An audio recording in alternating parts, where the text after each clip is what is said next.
This is LiveWell Talk on St. Luke's Heart Center renovation. I'm Dr. Dustin Arnold, Chief Medical Officer at Unity Point Health, St. Luke's Hospital. St. Luke's has been known as the area's heart hospital for more than 40 years. The current Heart Center opened on November 12, 2000. St. Luke's began cardiac catheterizations to diagnose heart problems in 1978. Physicians performed their first open heart procedure at St. Luke's Hospital in 1978. Since then, more than 46,000 cardiac catheterizations, 13,500 open heart surgeries have been performed. St. Luke's just completed a $5 million renovation. Here to share the details of this renovation in the Heart Center is the Heart Center manager, Mark Butschi. Welcome. Thank you. Nice to be here. So how old were you in 1978? 6. 6? Yes. I was 9. A little trivia, my dad was like the 4th open heart surgery. Wow. By Strong, Dr. Cool. Strong. Yep. So, and he lived for a long time after that, so that's a good thing. But tell us about the Heart Center and what renovations have taken place. Sure. And the associates and the employees that listen to this will kind of know some of the inside baseball. Yep. But what will patients see differently, Mark? It's a much cleaner look. First of all, we're kind of going with some modern colors. We got rid of all the carpet up there. I mean, carpet really doesn't have much of a place in hospitals anymore, so we got rid of all of that. So it's just a much cleaner environment. The whole project really started with just needing to replace the cath lab imaging systems.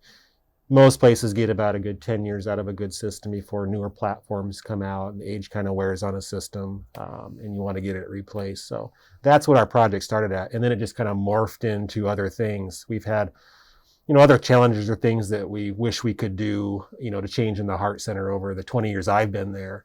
And Carolyn Barco, the service line manager, and I put our heads together and said, let's just put a bigger project together and see if we can get some of these changes made, and as well as get the cath labs updated and stuff. So it's really turned out to be something pretty special. And we're just now coming down to the last few days and getting some details, still taken care of. But yeah, we're happy with the change.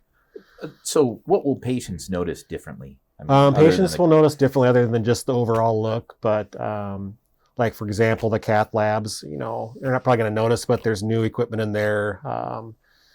The benefits to the equipment that we've got in there right now is we can do the same procedures we've been doing, but use 60% less radiation exposure. Well, that's good right there. And that's what kind of led us to actually going with the vendor that we did. We've had a long going relationship with Siemens and Castling for at least the 20 years I've been here. And we looked at some other stuff, but that relationship was strong, and they have a great support system, 24-hour service to keep our systems Now, I think patients going. will be able to appreciate, and you can confirm or discount this, but it does integrate with the electronic health record. Yep. And so there's no 2 separate systems. It's one system. Correct? Yep. Yes. I think patients can appreciate that, or have come to appreciate that over the time.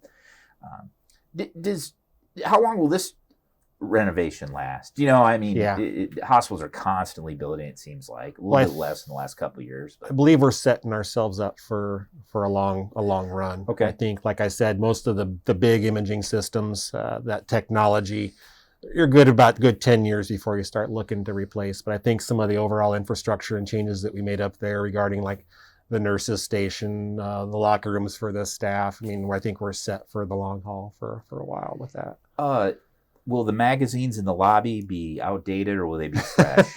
Well, we have no magazines in the lobby right now, and we have really no visitors. Yes, that's right. Okay, good So point. our lobby was completely renovated as well. New furniture and whole new look.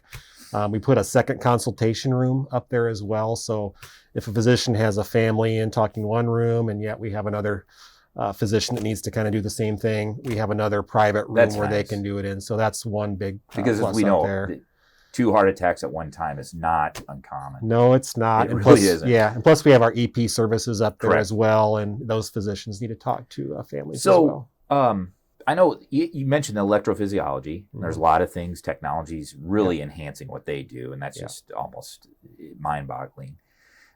But also the structural heart program, Watchman procedure for atrial fibrillation, mitral valve clips. Will that be done up there too?